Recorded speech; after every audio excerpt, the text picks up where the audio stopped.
الحمدللہ رب العالمین والعاقبۃ للمتقین والصلاۃ والسلام علی سید الانبیاء والمرسلین اما بعد فاعوذ باللہ من الشیطان الرجیم بسم اللہ الرحمن الرحیم فقد قال اللہ تبارک و تعالی فی القرآن المجید والفرقان الحمید یا ایہا الناس کلوا مما فی الارض حلالا طیبا ولا تتبعوا خطوات الشیطان انہو لکم عدو مبین۔ آج ہم سورہ بقرہ کی آیت نمبر 168 کی ترجمہ اور تفسیر پڑھنے کی کوشش کریں گے۔ اللہ رب العالمین ہمیں قرآن مجید کی سمجھ عطا فرمائے۔ خالق کائنات نے ارشاد فرمایا، اے لوگو جو کچھ زمین میں حلال پاکیزہ ہے اس میں سے کھاؤ اور شیطان کے راستوں پر نہ چلو، انہو لکم عدو مبین، بے شک وہ تمہارا کھلا دشمن ہے۔ مشرکین نے اپنی طرف سے بہت سے جانوروں کو حرام قرار دیا ہوا تھا۔ اس کے متعلق یہ آیت کریمہ نازل ہوئی کہ زمین میں پیدا شدہ چیزیں اللہ تعالیٰ نے حلال کی ہیں اور لوگوں کے نفع کے لیے ہیں، لہٰذا ان چیزوں سے بچو کہ جنہیں اللہ تعالیٰ نے خود منع فرما دیا، اور جن چیزوں سے اللہ رب العالمین نے منع نہیں فرمایا وہ تمہارے لیے سب حلال ہیں۔ تو اس سے معلوم ہوا کہ اللہ تعالیٰ کی حلال کردہ اشیاء کو، چیزوں کو حرام قرار دینا یہ اس کی رضاکیت سے بغاوت ہے۔ مسلم شریف کی حدیث میں ہے کہ اللہ تعالیٰ فرماتا ہے کہ جو مال میں اپنے بندوں کو عطا فرماتا ہوں وہ ان کے لیے حلال ہے، اور اسی حدیث میں ہے کہ میں نے اپنے بندوں کو باطل سے بتعلق پیدا کیا، پھر ان کے پاس شیاطین آئے اور انہوں نے لوگوں کو دین سے بہکایا، اور جو میں نے ان کے لیے حلال کیا تھا شیاطین نے ان کے لیے حرام ٹھہرایا۔ تو حلال و طیب سے مراد وہ چیز ہے جو بذات خود بھی حلال ہے، جیسے بکرے کا گوشت، سبزی، دال وغیرہ، اور ہمیں حاصل بھی جائز طریقے سے ہوں۔ یہ نہیں ہے کہ بکرے کا گوشت ہے تو حلال لیکن بندہ چوری کر لے، اب وہ اس کے لیے حلال نہیں ہے۔ اسی طرح کوئی بھی چیز ہے وہ اگر ناجائز ذریعے سے ہم حاصل کرتے ہیں، اس کا حصول ناجائز ہے تو وہ ہمارے لیے حلال نہیں ہوگا۔ احادیث مبارکہ کے اندر اس حوالے سے سعد بن ابی وقاص رضی اللہ تعالی عنہ نے عرض کی،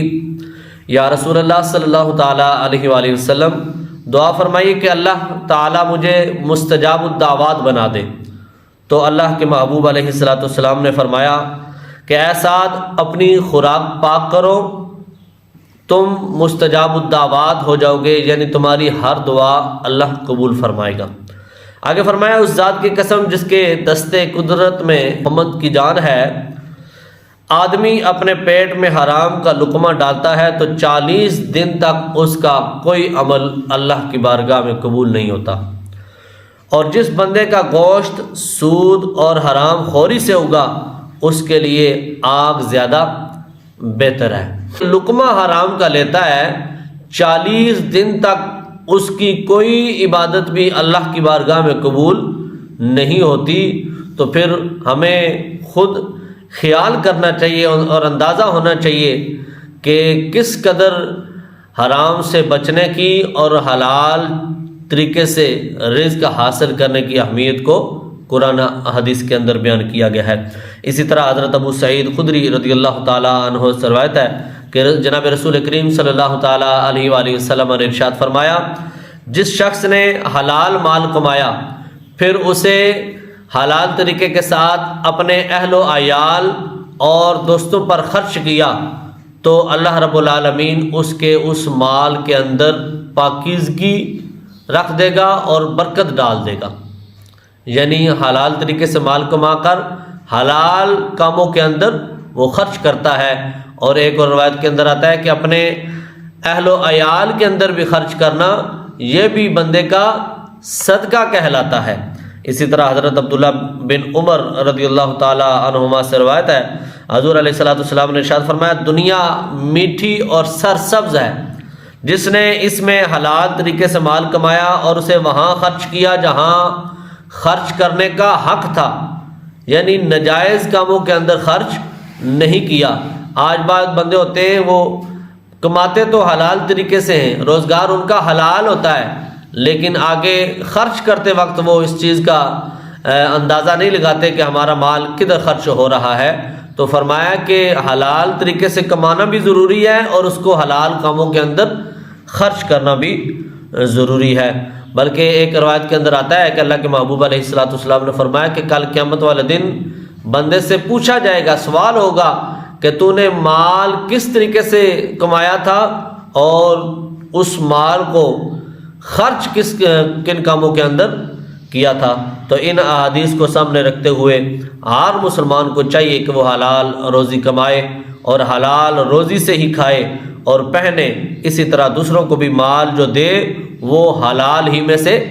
دیا جائے۔ ہمارے بزرگان دین کی اگر ہم زندگیوں کا مطالعہ کرتے ہیں، ان کی سیرتوں کو پڑھتے ہیں، تو ہمیں پتہ چلتا ہے کہ کس قدر احتیاط رکھتے تھے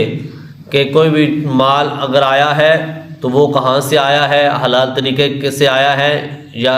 حرام طریقے سے، ناجائز طریقے سے آیا ہے،